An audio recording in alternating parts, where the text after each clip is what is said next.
Bună seara iarăși din nou. Ne-am adus aminte iar de câteva scurte așa.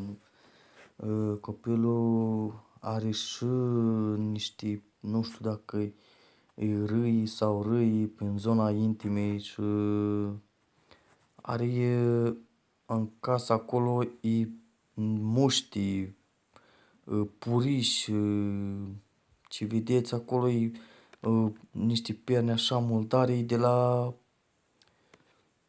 puriși murdar, adică bine, că nu s-o treținut casa aia, nici nu știu dacă de cât timp nu mai au făcut curățenie acolo, că numai când m-am dus eu acolo, i-am făcut la amândouă camere, că na, era și rușine să mi fac curățenie, i-am făcut curățenie, le-am mai scuturat, că era mai nașpa, era mai rău.